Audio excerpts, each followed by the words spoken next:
pregnancy test sat on our kitchen table, next to our son's adoption papers that I never signed. My wife of 7 years just told me to get over it. Let me back up. My name is Marcus Hayes. I'm 34, an architect, and until 3 weeks ago, I thought I had a good marriage. Not perfect. Whose is? But solid. We'd been trying for a baby for 3 years. 3 years of doctor visits, failed IVF cycles, carefully timed intimacy that stopped feeling intimate. Emma wanted a child so badly it became the center of everything we did. Then she went to Costa Rica. A wellness retreat, she called it. Just me and Julie, 10 days of yoga and meditation. I need to reset, Marcus. The fertility stuff is killing me. I didn't argue. I thought space might help us both. She came back different, lighter, glowing even. I thought the trip had worked. Then, yesterday morning, I found the test. I was making coffee, our usual routine. Emma always left her purse on the counter, keys scattered next to it. The pregnancy test was right there, cap off. 2 pink lines screaming at me. Next to it, a manila envelope I'd never seen before. Inside, adoption papers. Pre-filled. My name typed in the father field. I'd never seen these papers before. Emma walked in while I was holding them. She didn't look surprised, didn't look guilty. She poured herself orange juice and leaned against the counter like we were discussing the weather. "You're pregnant," I said. "Yes. How?" She sipped her juice. "How do you think?" "Emma, we haven't—" I stopped. "We've been trying for 3 years. 3 years of doctors telling us it's not happening naturally. Miracles happen, Marcus." "Miracles?" "Yes." She set down her glass. "And before you spiral into one of your analytical fits, I need you to understand something. I'm keeping this baby, with or without you." The adoption papers felt heavy in my hands. "What are these?" "Exactly what they look like. If you want to be part of this child's life, you sign. If not, I'll find someone who will." "Emma, we didn't discuss adoption. We didn't discuss a lot of things." She smiled, but it didn't reach her eyes. "You have until the end of the week to decide. Are you in or are you out?" She left the room. I heard her footsteps on the stairs, the bedroom door closing with a soft click. The pregnancy test was still warm when I picked it up.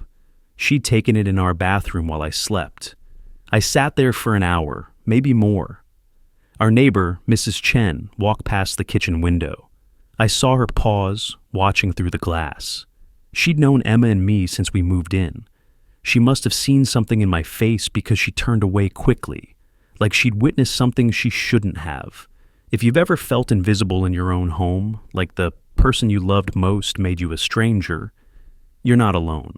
That morning, I became invisible to my own wife. I needed answers. The first thing I did was look at our credit card statements.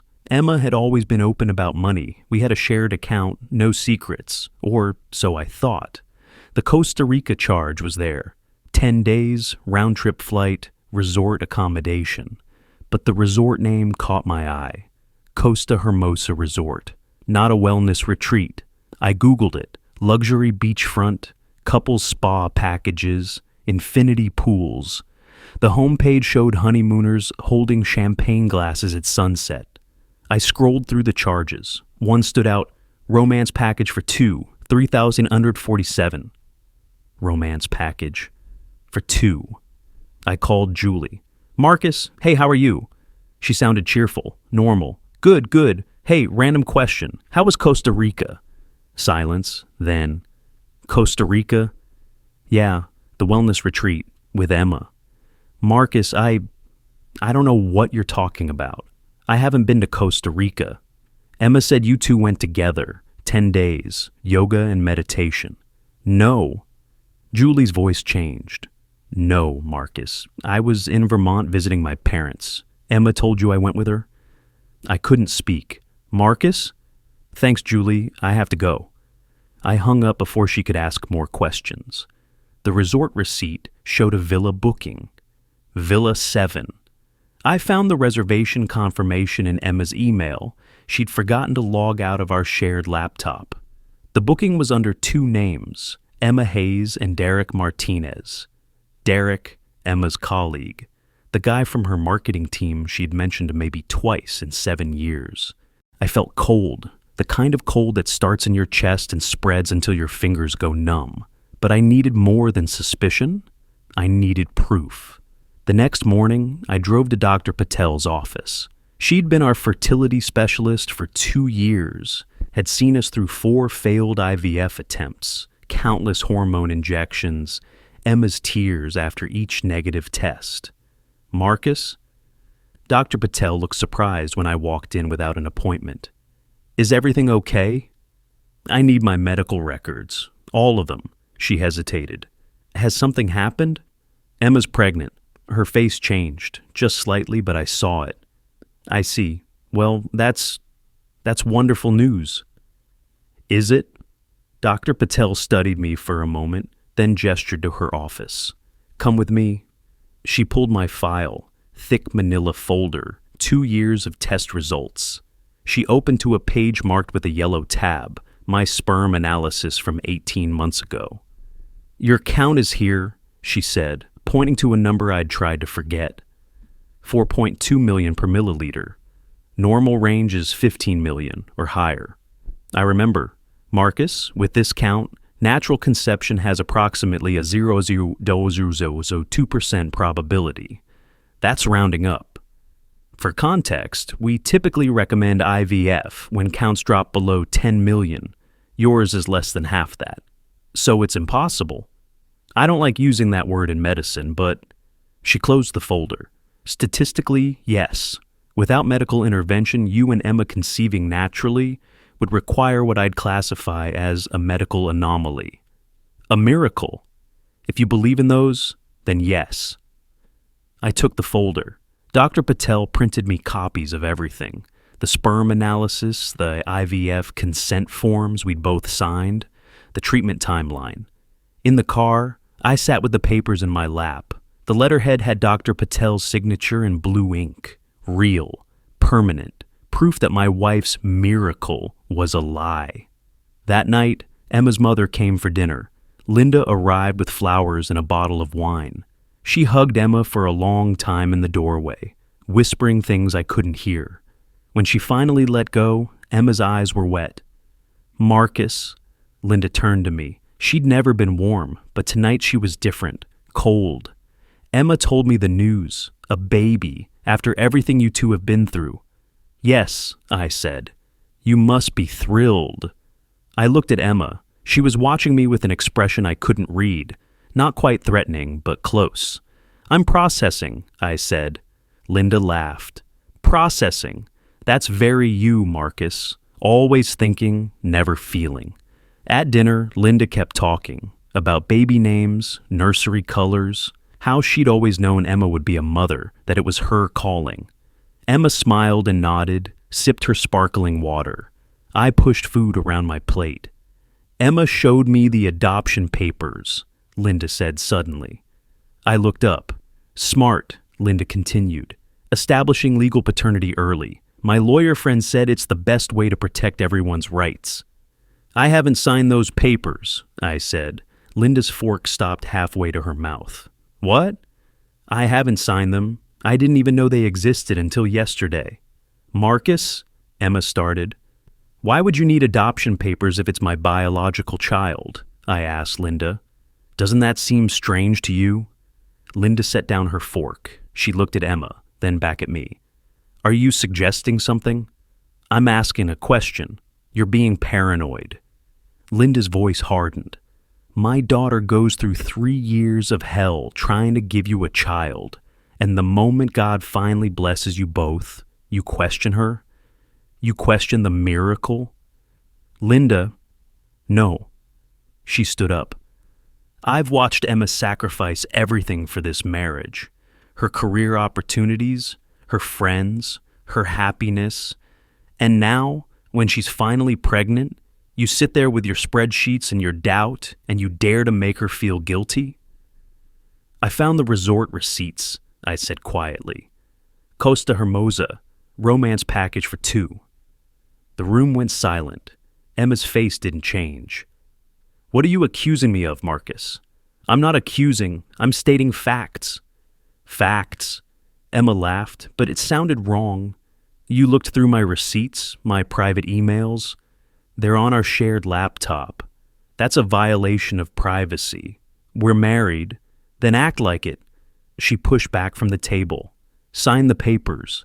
Accept this gift. Or admit you never wanted children in the first place. Linda put her arm around Emma. Sometimes, she said, looking directly at me, God works in mysterious ways, Marcus. Why are you punishing my daughter for his blessing? They left together. Linda's car pulled away, Emma in the passenger seat. I watched through the kitchen window as they disappeared down the street. Mrs. Chin was outside again, watering her garden in the dark. She looked toward our house, then quickly looked away. I stood there with the dinner dishes still on the table, the adoption papers still unsigned, and a truth growing heavier by the hour. My wife was gaslighting me, and her mother was helping her do it. In Emma's nightstand drawer, I found a journal, black leather, lock broken. I'm not proud of reading it, but I opened it anyway. Most entries were normal, daily thoughts, work frustrations, baby wishes. But one entry, dated 2 months before her Costa Rica trip, stopped me cold. Talk to Derek today about the possibility. He understands the timeline. If Marcus can't deliver, I need a backup plan. I'm not waiting forever. Backup plan. I took a photo of the page. Then I closed the journal and put it back exactly where I found it. The next morning, I hired a private investigator. Her name was Vanessa Cruz, former police detective, now private practice. Her office was in a strip mall between a nail salon and a tax preparer, but her reviews were solid, discreet, thorough, expensive. Tell me everything, she said. I did. The pregnancy, the impossible timeline, the Costa Rica receipts, Derek's name on the villa booking, the adoption papers I never signed. Vanessa took notes on a yellow legal pad. She didn't look shocked, didn't look surprised. She looked tired, like she'd heard this story 100 times before. Do you love your wife? She asked. I did. Do you want to save your marriage? I want the truth. She nodded. Good, because the truth is usually where marriages go to die. She slid a contract across her desk. My retainer is $5,000. I'll need access to her phone records, work calendar, any shared accounts. I'll surveil Derek, cross-reference his movements with hers. If there's proof, I'll find it. How long? 2 weeks. Maybe less if they're sloppy. She tapped her pen against the notepad. But Marcus, I need you to understand something. Evidence alone won't protect you from what she's trying to do. What do you mean? The adoption papers. She's building a legal trap. If you sign those, you're on the hook for 18 years of child support, even if the DNA proves the baby isn't yours. Some states won't let you challenge paternity once you've signed acknowledgement papers. My stomach dropped. I haven't signed. Don't. Not until we know everything. I signed her contract. She made a copy of Emma's journal photo, the receipts, Dr. Patel's medical report. Then she pulled out a laptop and showed me Derek's LinkedIn profile. Derek Martinez, marketing director at Emma's firm, married, 2 kids. His profile picture showed him smiling next to a woman with dark hair and kind eyes. That's his wife, Vanessa said. Patricia, stay-at-home mom, active in their church. She has no idea what's coming. Should I tell her? No. Let me do surveillance first. We need proof before we blow up anyone else's life. I left at her office with a receipt and a feeling like I was stepping off a cliff. 2 days later, Vanessa called. We need to meet, now. She was waiting in her car outside a coffee shop. When I got in, she handed me a folder. Derek's work calendar syncs with his phone, she said. I pulled his location data for the past 6 months. Look at the dates. I opened the folder, a spreadsheet, color-coded. Red dates marked Costa Rica trip, 10 days in March. But there were other red dates, dozens, Hotel check-ins, restaurants, all cross-referenced with Emma's credit card charges. They've been seeing each other for 8 months, Vanessa said. Maybe longer? She handed me another document, a surveillance photo. Emma and Derek at a restaurant I didn't recognize. His hand was on her stomach. She was laughing. This was taken 3 days ago, Vanessa said. I couldn't breathe. There's more. She pulled out her phone, showed me a video. Silent footage of Derek leaving a hotel. Emma followed 30 seconds later. Timestamp, 2:47 p.m., a Wednesday. The day Emma told me she had a client meeting. Marcus, they're not hiding anymore. Either they think you're too trusting to notice or they don't care if I know. Vanessa nodded. I think Emma's escalating. She wants you to sign those papers before you figure it out. Once you're legally on record as the father, challenging paternity becomes exponentially harder. What do? You protect yourself. Get a lawyer. Don't sign anything, and she hesitated. You might want to talk to Patricia Martinez. She deserves to know. I can't be the one to... Then I'll do it. But she needs to know, Marcus. If Derek thinks this baby is his, if Emma's planning to keep it, Patricia's marriage is already over. She just doesn't know it yet. I sat in Vanessa's car for a long time after she handed me the folder. The surveillance photo of Emma and Derek, his hand on her belly, her smile, felt like looking at strangers. That night, Vanessa called Patricia. 3 days later, Patricia called me. We need to talk, she said. Her voice was steady, but I could hear something underneath. Rage, maybe, or grief. Can you meet me somewhere? Somewhere neither of them will see us.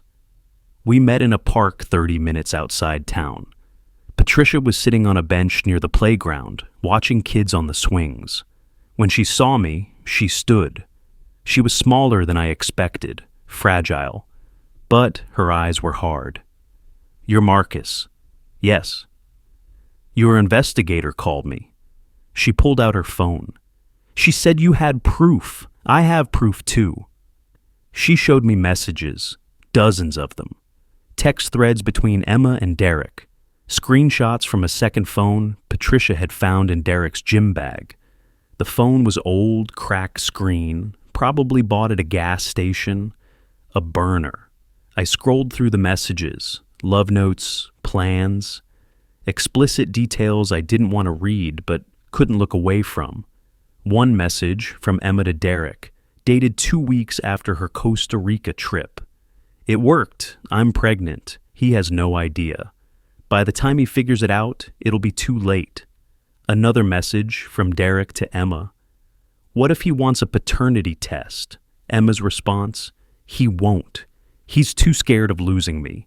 And even if he does, I'll make sure he signs first. Patricia was crying silently. No sound, just tears running down her face. I've been married to Derek for 9 years, she said. We have 2 kids, 8 and 5. I thought we were happy. I'm sorry. Don't be. I'm not the victim here. We both are. She wiped her face. Your wife and my husband, they planned this. They've been planning it for months. The trip to Costa Rica wasn't spontaneous. They talked about it for weeks. Getting pregnant, how to handle the fallout. Derek wanted a baby, Marcus. We'd been trying, but I had complications after our second. The doctors said it wasn't safe. So her voice broke. He found someone else who could. We sat in silence. Kids screamed on the playground, happy and oblivious, a world away from where we were. Derek thinks the baby is his, Patricia said. Emma told him it is, and I think he wants to be in the baby's life, not publicly, not where it would hurt his reputation, but he wants it. What are you going to do? I'm filing for divorce today, and I'm taking everything. She looked at me. What about you? I don't know. Your investigator said Emma gave you adoption papers that she wants you to sign. Yes, don't. If you sign, you're trapped. Even if the DNA proves it's Derek's baby, some judges will still hold you financially responsible because you acknowledge paternity. I've been researching. It's called presumed fatherhood. It's legal insanity, but it happens. I won't sign. Patricia nodded. She stood, shouldered her purse. Before she left, she turned back. My mother used to say, "We don't quit on each other. That's what family means." She laughed bitterly. I believe that. Derek said it to me on our wedding day. We don't quit on each other, Patricia. Turns out he quit the second someone more convenient came along. She walked away. I sat on the bench for another hour, watching the kids play. The sun set. The park emptied. I thought about Emma's journal, backup plan. I thought about Derek's messages. By the time he figures it out, it'll be too late. Here's where I need your take. If you were me, would you expose Derek to his employer, to his family, to everyone? Or would you stay quiet and just protect yourself legally? Drop expose or stay silent in the comments. I'm curious what you'd do. 4 days later, Emma went into labor. I was at work when she called. Marcus, it's time. I'm going to the hospital. I'm coming. No, I need space. My mom's taking me. Emma, I'm your husband. And I need my mother right now. Please, Marcus, I'll call you when it's over. She hung up. I left work anyway. Drove to St. Mary's Hospital, the one we'd toured 6 months ago during our trying phase. The maternity ward was on the 4th floor. I took the elevator up. At the nurse's station, I asked for Emma Hayes. The nurse, her name tag said Keisha, checked her computer. Are you family? I'm her husband. Keisha's expression changed, just slightly. I'm sorry, sir. Mrs. Hayes has specified she doesn't want visitors right now, just her mother. I'm not a visitor. I'm her husband. I understand, but what room is she in? Sir, I can't. What room? Keisha looked around, then leaned forward. Room 437. But Mr. Hayes, she's put a block on your name in our system. If you go up there, security will remove you. I'm sorry. I stood there, frozen. Other nurses walked past. Someone wheeled a bassinet down the hall, a tiny baby wrapped in pink. The hospital smelled like antiseptic and flowers. Can you tell me when the baby's born? I'll try, but, sir, I need you to understand something. She glanced at her computer screen again. The father listed on her hospital bracelet? It's not you. My chest tightened. What? I shouldn't be telling you this, but the name on her admission form in the father field. It says Derek Martinez. I'm her husband. I know, but legally she can list whoever she wants, and she's listed him. I walked to the waiting area, sat in a plastic chair under fluorescent lights, waited. Hours passed. I watched other families come and go. New fathers carrying car seats, grandparents with balloons, everyone smiling. At 9:47 p.m., Keisha found me.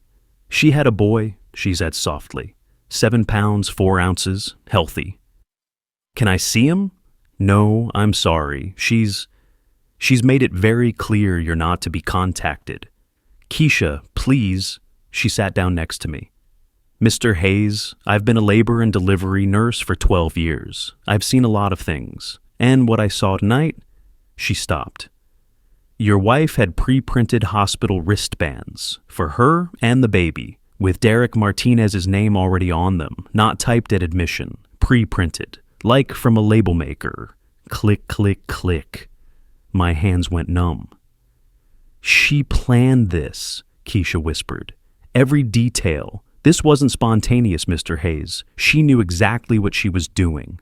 I don't remember driving home. I don't remember unlocking the door or walking upstairs. I remember sitting on the edge of our bed, my bed now, because Emma wasn't coming back to it, and staring at the wall. At midnight, Emma texted, "It's a boy. We named him Owen. I'll be home in 2 days. We need to talk about next steps." Next steps.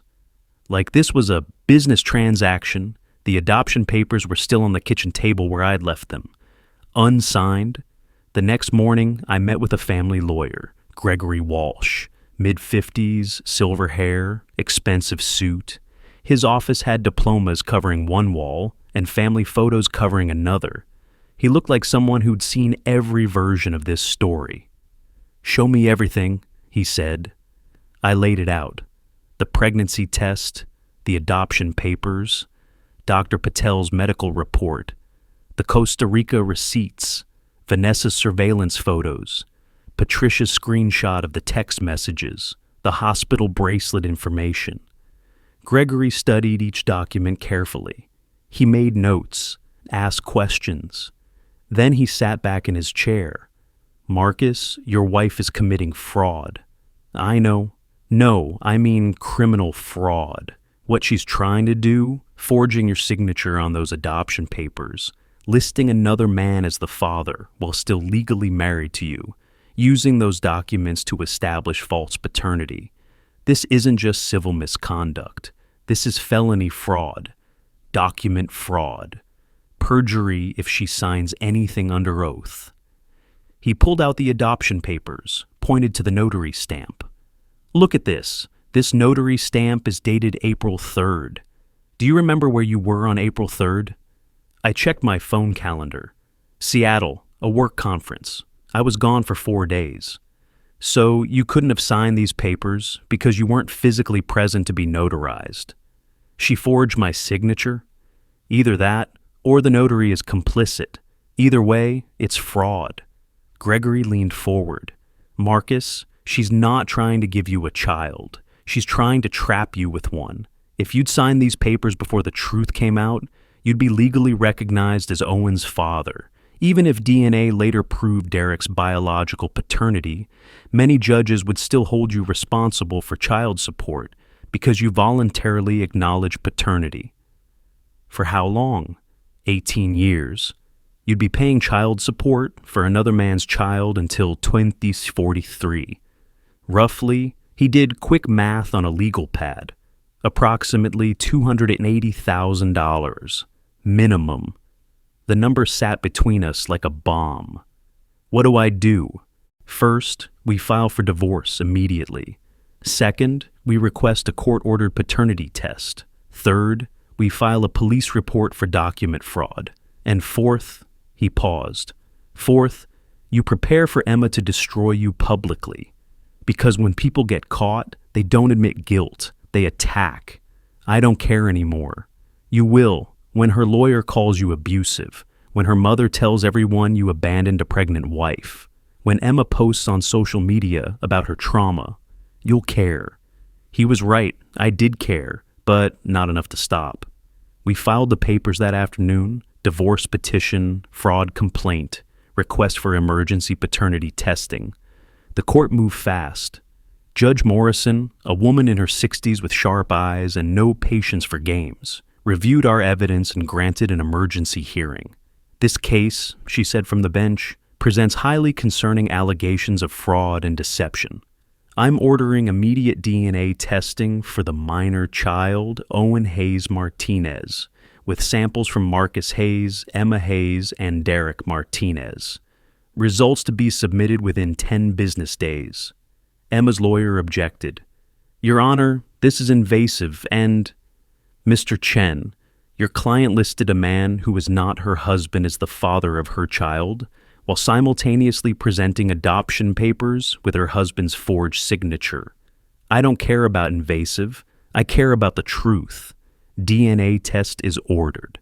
Derek, who'd been forced to attend, looked gray. He sat next to Emma, but they weren't touching, weren't even looking at each other. Patricia sat behind me. She'd filed her divorce papers the same day I filed mine. The DNA test took 7 days. 7 days of waiting, of checking my phone every hour, of lying awake at night imagining outcomes. On day 7, the lab report arrived. Gregory called me. "Come to my office, now." I drove 90 and a 70, ran 2 yellow lights. When I got there, Gregory had the envelope on his desk, still sealed. "Do you want to open it?" he asked. "You do it." He slit the envelope with a letter opener, pulled out 3 pages of lab results, read silently, then looked up at me. "Probability of paternity between Marcus Hayes and minor child Owen, 0%. I exhaled, felt nothing, no relief, no vindication, just empty. Probability of biological relation between Derek Martinez and minor child Owen, 99.97%. There it was. Scientific certainty. The truth Emma had tried to bury under gaslighting and forged signatures and pre-printed wristbands. What happens now? I asked. Now we go back to court, and Emma faces consequences. The hearing was scheduled for the following week. Emma showed up with her mother and a different lawyer. The first one had apparently dropped her. She looked smaller than I remembered, tired. Owen was with a babysitter. Judge Morrison read the DNA results aloud. Her voice was clinical, factual. When she reached the 0% figure, Emma's new lawyer whispered something in her ear. Emma shook her head. "Mrs. Hayes," the judge said, "do you have anything to say?" Emma stood. She looked directly at me. "I made a mistake." That was all. I made a mistake. Like she'd forgotten to buy milk. Like she'd mixed up a dinner reservation. "Your Honor," Gregory said, standing. Mrs. Hayes didn't make a mistake. She executed a months-long plan to commit paternity fraud. She forged my client's signature. She listed another man as the father while legally married. She attempted to trap my client into 18 years of financial responsibility for a child that is not his. This wasn't an error in judgment. This was systematic fraud. The judge looked at Emma. "Mrs. Hayes, I'm referring this case to the district attorney's office for potential criminal charges. I'm also granting Mr. Hayes an immediate divorce on grounds of fraud. You have 30 days to vacate the marital home." Emma's mother gasped. Emma just stared straight ahead. "As for Mr. Martinez," the judge turned to Derek, "you're aware you're the biological father?" Derek nodded miserably. "Then you and Mrs. Hayes can work out custody arrangements. But understand this, the court does not look kindly on deception.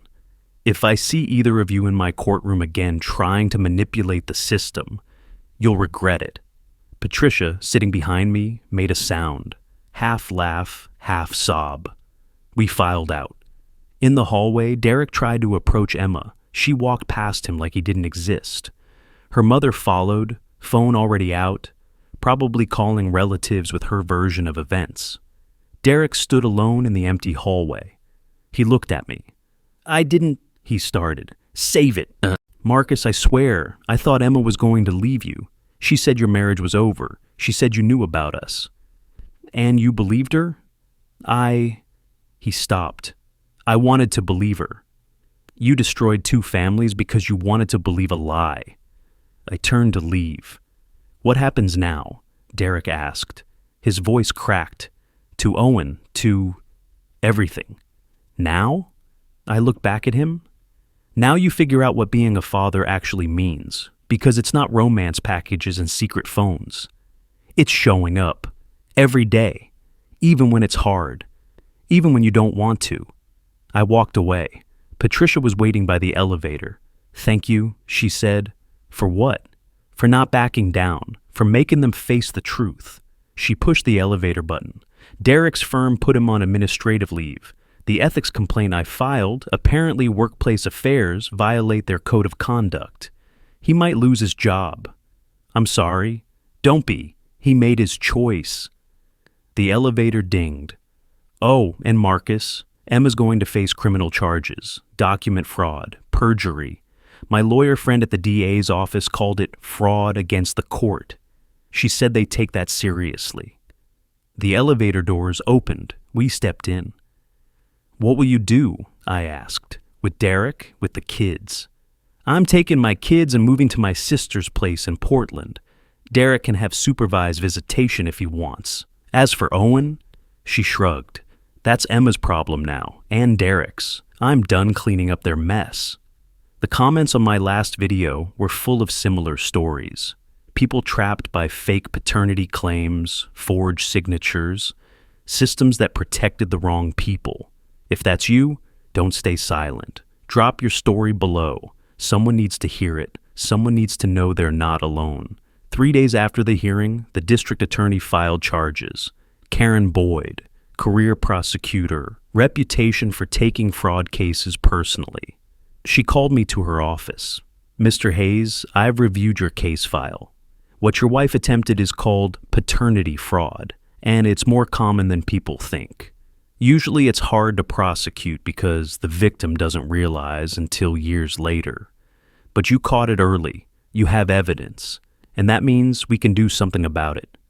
She spread documents across her desk: the forged adoption papers, Emma's journal, the text messages Patricia had provided, Derek's hospital bracelet with his name pre-printed. "She was building a legal cage," Karen said. "If you'd signed those papers, you'd be paying child support for another man's child till 2043, roughly $300,000 over 18 years. That's theft. That's fraud. And I'm going to prove it." What happens to her? Document fraud in this state is a Class D felony. Up to 5 years in prison, though first-time offenders usually get probation and community service. But, Marcus, this isn't just about punishment. This is about the public record. When we prosecute, it creates a paper trail. If she ever tries this with someone else, if Derek tries to manipulate another woman, there's documentation, a history. Will I have to testify? Probably. Are you prepared for that? I thought about Emma's face in the courtroom, the way she'd looked at me like I was the villain, the way her mother had called me heartless, vindictive, cruel. "Yes," I said. "I'm ready." Karen smiled. "Good. Because this case, it's bigger than just you and Emma. There are men all over this country paying for children who aren't theirs because they trusted the wrong person, because the system failed them. Your case could change that. It could set precedent." I left her office feeling something I hadn't felt in months. Not happiness, not vindication, purpose. 2 weeks after the DA filed charges, I got a call from Child Protective Services. "Mr. Hayes, this is Sandra Chen from CPS. I'm calling about a minor child named Sophie Brennan. Are you familiar with that name?" "No, should I be?" "Sophie is 6 years old. Her mother is Emma Hayes, your wife, or, I see here, your soon-to-be ex-wife." I sat down. "Emma has a daughter? You didn't know?" "No, I had no idea." Sandra was quiet for a moment. "Mr. Hayes, we received multiple reports from Sophie's elementary school concerning behavioral issues, signs of neglect. When we investigated, we discovered Sophie has been living primarily with her maternal grandmother, Linda Brennan, for the past 2 years. Mrs. Brennan claims she's unable to continue care long-term due to health issues. And Emma hasn't visited Sophie in 4 months. 4 months. That would have been right before Costa Rica. What about Sophie's father?" I asked. "Unknown, not listed on the birth certificate. Emma has sole legal custody, but she's not exercising it. Sophie is essentially abandoned." "What happens now?" "We need to place Sophie somewhere safe. Grandmother can't manage. Foster care is an option, but given the circumstances, given that you were married to Emma during part of Sophie's life, I wanted to reach out. Would you be willing to meet Sophie, just to talk?" I thought about Owen, the baby I'd almost been trapped into raising, the child I'd fought so hard to prove wasn't mine, and now there was another child, one Emma had actually abandoned. "Yes," I said, "I'll meet her." The meeting was at Linda's house. I'd never been inside. Emma always insisted we meet her mother at restaurants. Now I understood why. The house was dark, cluttered, newspapers stacked in corners, dishes in the sink. Linda answered the door looking 20 years older than at that dinner just weeks ago. "Marcus?" She didn't sound angry, just tired. "Sandra said you agreed to come. Where is she?" "Upstairs, in her room. She doesn't talk much anymore." Sandra was already there, sitting in the living room with a file folder. "Mr. Hayes, thank you for coming. Where's Emma? We've contacted her multiple times. She hasn't responded." Linda sank into a chair. "My daughter?" Her voice broke. "I don't know what happened to her. Sophie was supposed to stay with me temporarily, just while Emma got settled after her previous relationship ended. That was 2 years ago. Emma visits maybe once every few months. Brings gifts, stays an hour, leaves. Sophie stopped asking when Mommy was coming home about a year ago. Why didn't you tell anyone? I did. I told Emma. She said she needed time. That motherhood was harder than she expected. That Sophie was better off with me. Linda looked at me with red eyes. I failed them both. I enabled Emma. I pressured you. And now there's a little girl upstairs who thinks she's not worth staying for. Sandra stood. Mr. Hayes, would you like to meet Sophie? We went upstairs. The hallway smelled like dust and old carpet. Sandra knocked on a door covered in faded butterfly stickers. Sophie, sweetie, someone's here to meet you. The door opened slowly. Sophie stood there in a too-big t-shirt and leggings with holes in the knees. She had Emma's dark hair, but none of her confidence. She looked at me with huge brown eyes. Hi, I said. I'm Marcus. Are you Mommy's friend? I was married to your mom. We're not together anymore. Sophie nodded like this made perfect sense. Nobody stays with Mommy. The words hit like a punch. Sandra gestured to Sophie's room. Can we come in? Sophie's room was small. A twin bed with worn sheets. A dresser with a broken drawer. And covering every surface. Drawings. Hundreds of them. Taped to walls, scattered on the floor, stuffed in a cardboard box. I picked one up. It showed 3 stick figures. One labeled Grandma, one labeled Me, and one crossed out so violently the paper had torn. Above the crossed out figure, Mommy gone. Sandra saw me looking. Her teacher, Ms. Ramirez, submitted these to CPS. They're all like that. Dark themes, abandonment. Sophie's been in counseling for 6 months. Sophie sat on her bed, watching me hold her drawing. Do you like it? I didn't know what to say. You're a very good artist. Ms. Ramirez says I use too much black, but black is how I feel. 6 years old, and she talked like someone who'd already given up. I sat down on the floor next to her bed. Sophie, do you know why I'm here? Grandma's sick. I have to go somewhere else now. Would you like to stay with me, just for a little while, until we figure things out? She studied me carefully. Do you have kids? No. Do you want kids? I stopped. I don't know, but I know you need somewhere to stay, and I have room. Will you leave too? The question destroyed me. No, I said. I won't leave.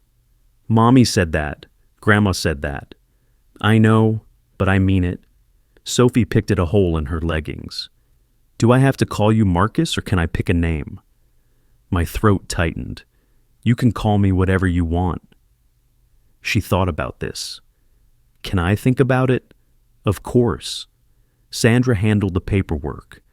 Emergency temporary guardianship. Pending Emma's parental rights hearing.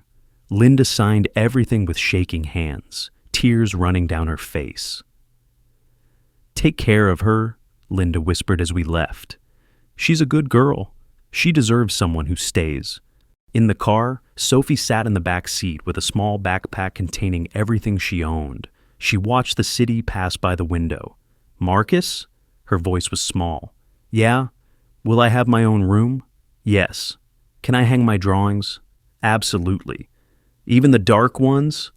I looked at her in the rearview mirror. Even the dark ones. She nodded and went back to watching the window. That night, I set up the guest room for Sophie. Clean sheets. A lamp I bought at Target on the way home. A small bookshelf I assembled while she watched cartoons in the living room. When the room was ready, I called her in. What do you think? Sophie stood in the doorway, not entering. Is this really mine? Yes. What if I mess it up? Then we clean it up. What if you get mad? I won't. She walked in slowly, like she was testing the floor, touched the bed, the lamp, the empty bookshelf. Can I put my drawings up now? Let's do it together. We spent the next hour taping drawings to the walls. Most were dark, crossed out figures, storms, empty houses. But a few were different. One showed a sun, another showed a dog. One showed a little girl holding hands with a stick figure labeled, "Who's that?" I asked, pointing to the question mark. "I don't know yet," Sophie said. "I'm waiting to see who stays." That night, after Sophie was asleep, I sat in the living room with a beer I didn't drink. My phone buzzed. A message from Gregory. Emma's lawyer called. She wants to negotiate a plea deal, avoid trial. She's willing to plead guilty to misdemeanor fraud, 3 years probation, no jail time. DA is considering it.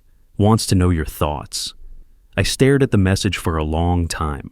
Emma had lied to me, forged my signature, tried to trap me with another man's child. She deserved consequences. But upstairs, sleeping in a room that smelled like new sheets and tape, was a little girl Emma had abandoned, a little girl who needed me to be angry at Emma less than she needed me to be present for her. I typed back, "Tell the DA I support the plea deal. I just want this over." Gregory responded immediately. "Are you sure? We could push for more." "I'm sure. I'm done fighting Emma. I have someone more important to take care of now." The plea hearing was 2 weeks later. Emma stood before Judge Morrison in a gray suit that made her look like a stranger. She pleaded guilty to 1 count of document fraud, 3 years probation, 200 hours community service, a permanent record. Derek wasn't in the courtroom. According to Patricia, he'd lost his job, was living with his brother, had supervised visitation with Owen every other Saturday. Patricia had full custody and a restraining order. After the hearing, Emma's lawyer approached me in the hallway. "My client wanted me to relay something. I don't want to hear it. She says she's sorry about everything, about Sophie. She should tell Sophie that herself. She's asking if she can see Sophie, just once." I thought about Sophie's drawings, the crossed-out figures, the question mark waiting to be filled in. "No," I said.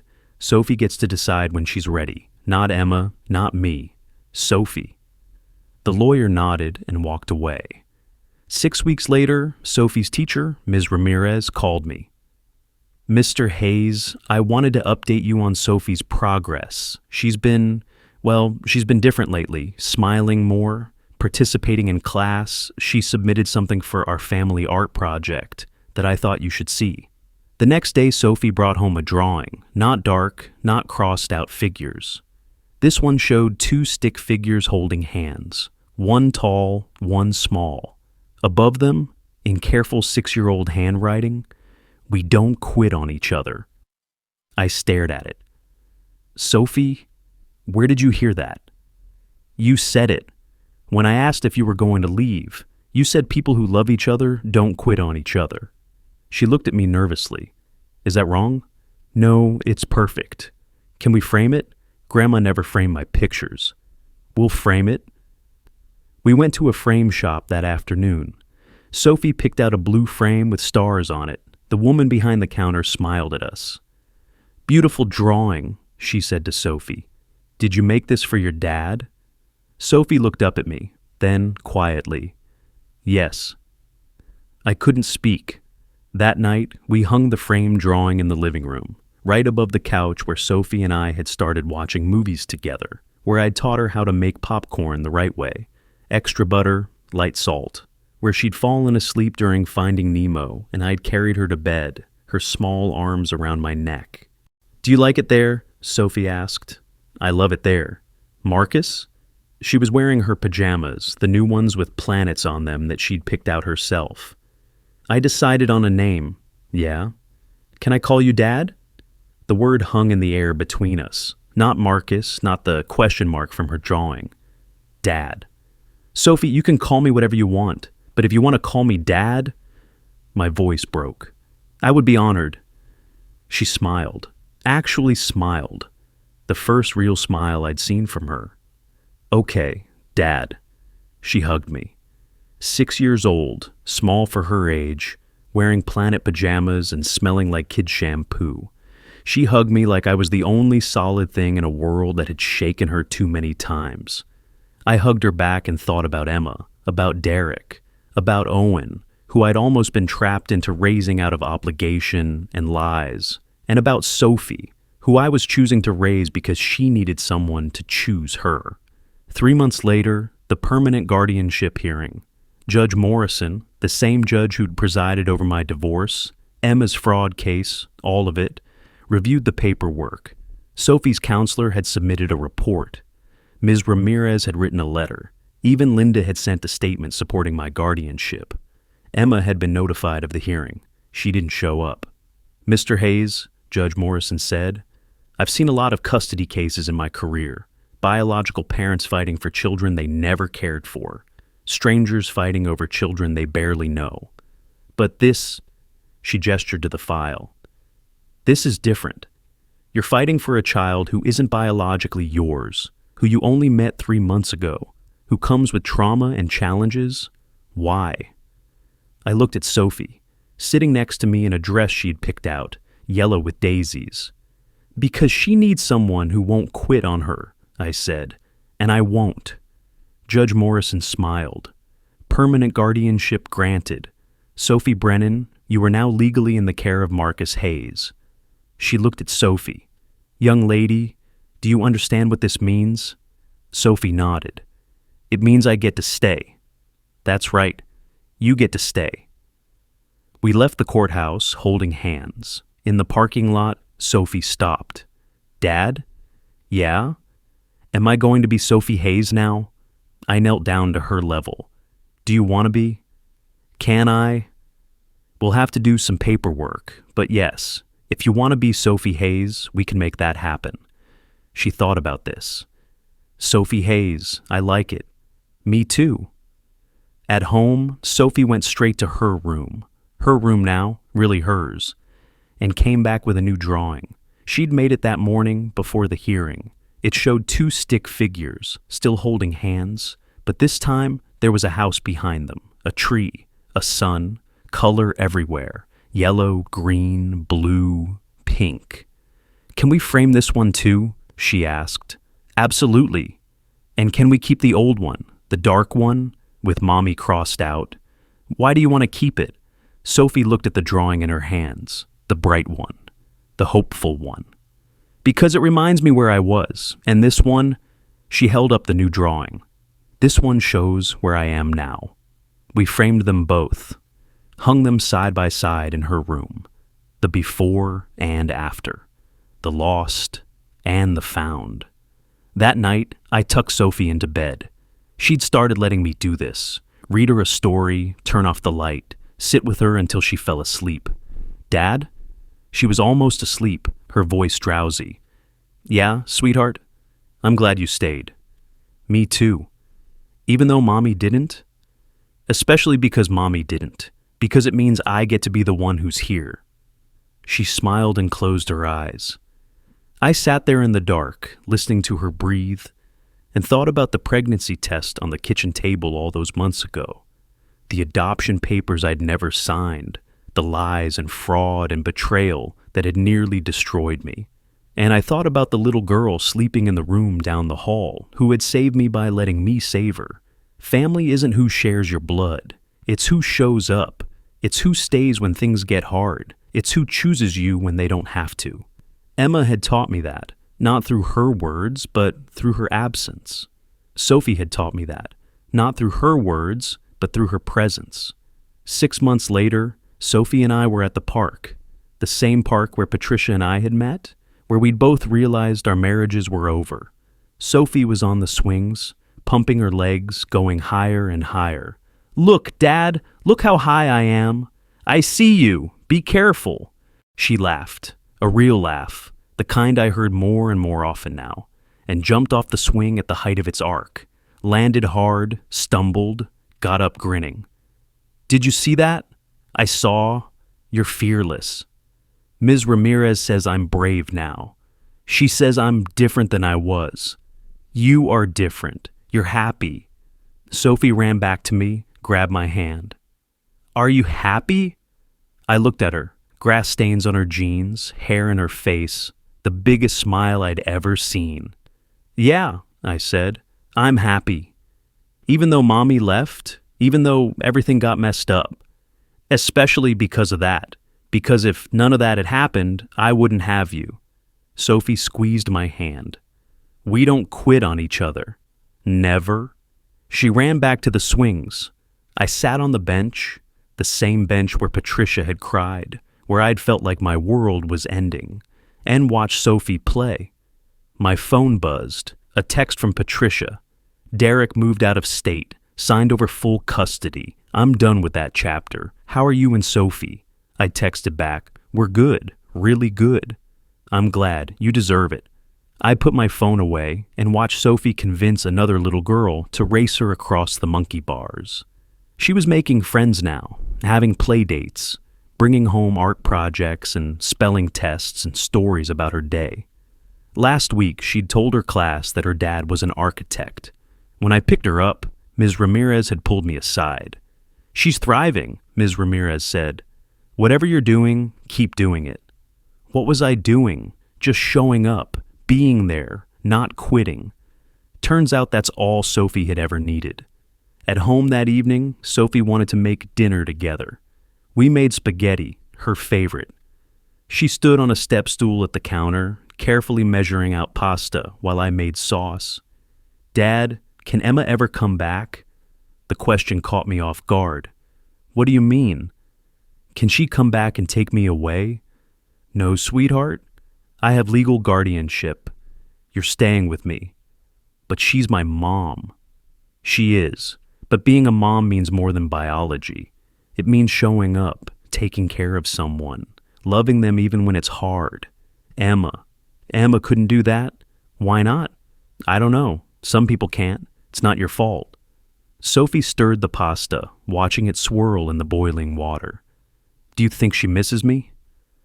I think she misses the idea of you, but missing someone and loving someone are different things. Do you love me? Yes, so much. Even though I'm not really your daughter? I turned off the stove, lifted Sophie down from the step stool, knelt so we were eye to eye. Sophie, listen to me. You are my daughter, not because of biology, not because of paperwork, but because I chose you and you chose me. That makes us more family than blood ever could. She hugged me tight. I chose good, didn't I? We both did. After dinner, Sophie went to her room to draw. I cleaned up the kitchen and checked my email. There was one from Gregory. Emma's probation is going smoothly. Derek's paying child support for Owen, but has minimal visitation. Patricia moved to Portland with her kids and is engaged to someone new. Case officially closed. Congratulations, Marcus. You made it through. I deleted the email. That chapter was over. This was the chapter that mattered now. Sophie came out of her room with her latest drawing. She'd been working on it all week. It showed our house. She'd gotten the color right, the blue shutters, even the tree in the front yard. And in front of the house, 2 stick figures. One tall, one small. Both smiling. Above the house, in her best handwriting, home. Can we send this to Grandma Linda? Sophie asked. I want her to know I'm okay. That's very kind of you. She tried. She just couldn't do it alone. 6 years old and already understanding forgiveness better than most adults. We mailed the drawing that night. Linda called 2 days later, crying so hard I could barely understand her. Thank you, she kept saying. Thank you for taking care of her. Thank you for being what I couldn't be. She's easy to love, I said. She is. She always was. Emma she couldn't see it. After we hung up, Sophie asked if Linda could visit sometime. Of course, I said. This is your home. You can invite whoever you want. Can I invite my friend Zoe for a sleepover? Absolutely. And can we have pancakes for breakfast? We can have whatever you want. She grinned and ran back to her room. I heard her on the phone with Zoe, making plans, giggling about staying up late and watching movies. Normal. She sounded normal, happy, like a kid who'd never been abandoned. But I knew better. The scars were there. Some nights she still had nightmares. Sometimes she asked if I was going to get tired of her. Sometimes she tested boundaries just to see if I'd leave when she misbehaved. But we were working through it, together. 1 year after I met Sophie, we finalized her adoption. Not guardianship. Adoption, full legal adoption. Emma had been contacted, asked to relinquish her parental rights. She'd signed the papers without comment. At the final hearing, Judge Morrison looked at both of us and smiled. "Sophie Hayes, congratulations. You now have a father who will never quit on you." Sophie looked up at me. "We don't quit on each other. Right, Dad?" "Right. That's our thing. That's our thing." Outside the courthouse, Sophie wanted to take a photo with her adoption certificate. She held it up, grinning so wide her eyes crinkled. "Post it," she said, "so everyone knows I'm Sophie Hayes now."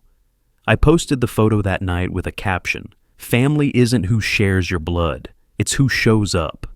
The comments flooded in, hundreds of them, people sharing their own stories of found family, of being chosen, of choosing. One comment stood out, "I was adopted at 5. I'm 30 now. Best thing that ever happened to me. You both are so lucky." I showed it to Sophie. She read it carefully. "We are lucky," she said. "Aren't we, Dad?" "The luckiest." She went to brush her teeth.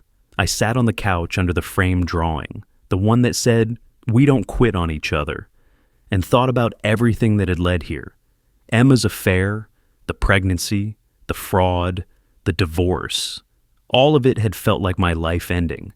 But it wasn't an ending. It was a clearing, making space for something I didn't know I needed. Sophie came out in her pajamas, new ones, space-themed because she'd decided she wanted to be an astronaut. She climbed onto the couch next to me. "Dad?" "Yes, sweetheart? What was your favorite part of today?" I thought about the judge's words, the certificate, Sophie's smile. "When you called yourself Sophie Hayes, that was my favorite part." "Mine too." She leaned against me. "Can I tell you a secret?" "Always. When I first met you, I didn't think you'd stay. Everyone always leaves, but you didn't. And now," she looked up at me, "now I'm not scared anymore." "Good. You never have to be scared with me." "I know," she yawned. "Love you, Dad. Love you too, Sophie." She fell asleep there on the couch, her head on my shoulder, still holding her adoption certificate. I sat very still, not wanting to wake her, and looked at the drawing on the wall, 2 stick figures holding hands. "We don't quit on each other." Emma had said those words to me once, years ago, back when I'd believed them, back when I thought love meant never leaving. She'd been right about the words, just wrong about who they'd be for, not for her and me, for me and Sophie. Family isn't biology. It's not shared DNA or whose name is on a birth certificate. Family is showing up. It's staying when things get hard. It's choosing each other again and again, even when the world gives you every reason to quit. Sophie chose me when she asked to call me Dad. I chose her when I said yes, and neither of us has quit since. If you've ever been chosen by someone who didn't have to choose you, or if you chose someone against all logic, all biology, all expectations, share your found family story below. Tell me who showed up when blood didn't. Tell me who stayed when everyone else left. Because those stories, those are the ones worth telling. Those are the ones that change everything. Sophie stirred against my shoulder, mumbled something about pancakes and astronauts, settled back into sleep. I pulled a blanket over her and let her rest. Outside, the sun was setting. The sky was orange and pink and purple. All the colors Sophie had started putting in her drawings. All the colors that meant hope. Tomorrow we'd make those pancakes. We'd hang her adoption certificate next to her drawings. We'd call Grandma Linda and invite her to visit. We'd live our normal, beautiful, chosen family life. But tonight, I sat with my daughter sleeping against my shoulder, and I was grateful. For the lies that led to truth. For the betrayal that led to love. For the family I lost and the family I found. For Sophie, who taught me that being a father has nothing to do with biology and everything to do with showing up. For the little girl who drew question marks in dark storms, who now draws sons and houses and families that stay. For us. for what we built from wreckage. We don't quit on each other, and we never will.